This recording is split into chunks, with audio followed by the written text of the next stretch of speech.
সুপ্রিয় দর্শক, আসসালামু আলাইকুম। সাবিহাস রেসিপিতে আপনাদের স্বাগত। আজকে আমি আপনাদের জন্য একটি মিষ্টির রেসিপি নিয়ে চলে আসলাম। আমি আজকে তৈরি করে দেখাবো ছানার লালমোহন মিষ্টি।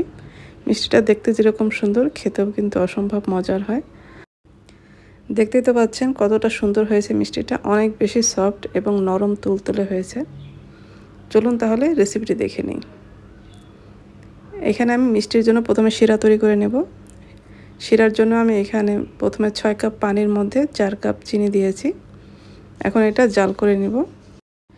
এই শিরাটা কিন্তু অনেকক্ষণ জাল করতে হবে না, ফুটে ওঠার পরে ঠিক 5 মিনিট জাল করলে শিরাটা আমাদের হয়ে যাবে।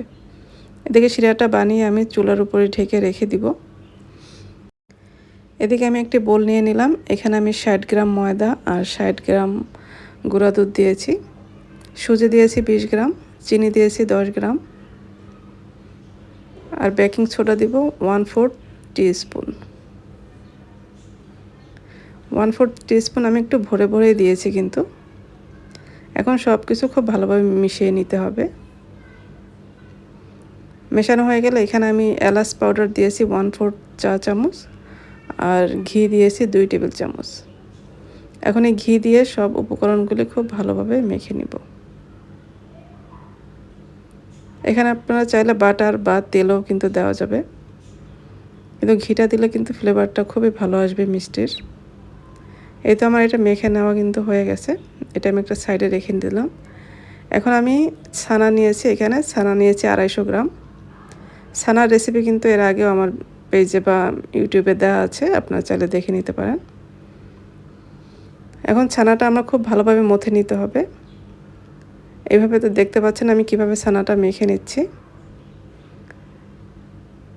এটা একদম ক্রিমের মতো করে ফেলতে হবে।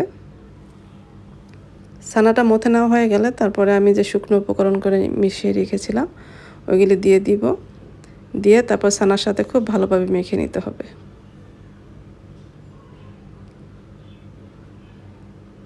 এই পর্যায়ে কিন্তু ড্রাই মনে হইতে পারে, তাহলে আপনারা একটু পানি দিয়ে কিন্তু এটা নরম করে নিতে হবে।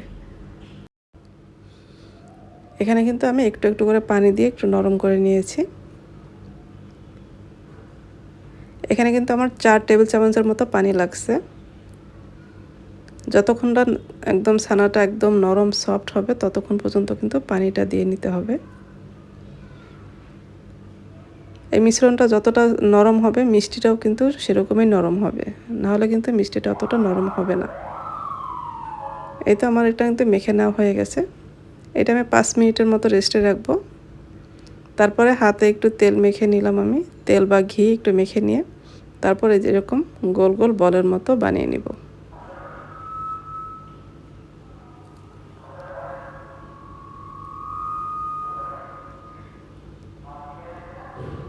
এই তো এইভাবে আমি এখন সবগুলোই বানিয়ে নিব। মিষ্টিটা আপনার পছন্দের সাইজ মতো বানিয়ে নেবেন, ছোট বড় যেভাবে যেরকম সাইজ আপনাদের পছন্দ এরকম বানিয়ে নিতে পারেন।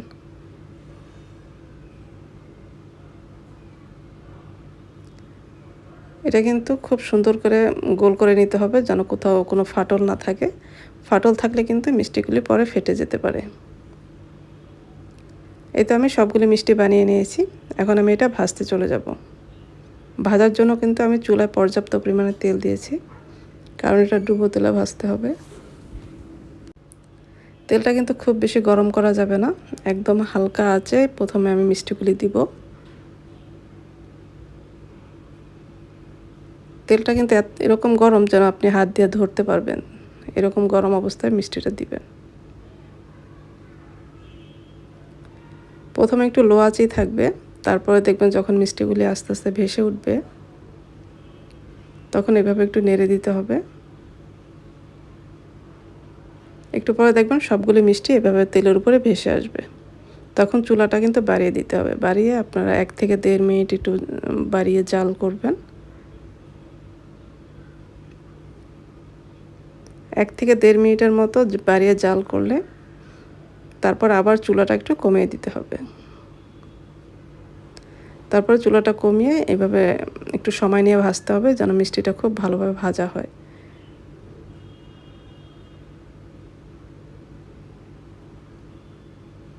এই তো আমার মিষ্টিগুলো ভাজা হয়ে গেছে। ওদিকে কিন্তু পাশের চুলায় আমি শিরাটা জাল করতে বসিয়েছিলাম। যখন এরকম বলক আসবে তখন কিন্তু চুলাটা বন্ধ করে আমি মিষ্টিগুলি দিয়ে দিব।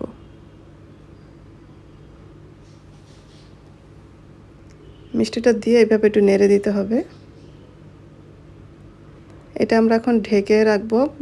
রাতে বানালে সারা রাতের জন্য রাখবেন, নাহলে 7 থেকে 8 ঘন্টার মতো রাখতে হবে। আমি 7-8 ঘন্টা পরে ফিরে আসছি। দেখেন মিষ্টিগুলি একদম রস খেয়ে কতটা বড় বড় হয়ে গেছে।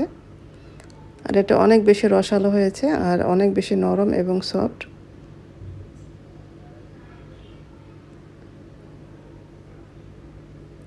এই তো আমার তৈরি হয়ে গেল খুবই মজার ছানার লালমোহন মিষ্টি। আশা করছি আজকের রেসিপিটি আপনাদের ভালো লেগেছে। আর ভালো লাগলে লাইক, কমেন্ট এবং শেয়ার করে দিবেন। যারা আমার রেসিপিগুলি ফেসবুক থেকে দেখেন পেজটি ফলো করার অনুরোধ রইল। আর যারা ইউটিউব থেকে দেখেন চ্যানেলটি সাবস্ক্রাইব করার অনুরোধ রইল। সবাই ভালো থাকবেন। পরবর্তী রেসিপি দেখার আমন্ত্রণ রইল। আজকে এ পর্যন্তই। আল্লাহ হাফেজ।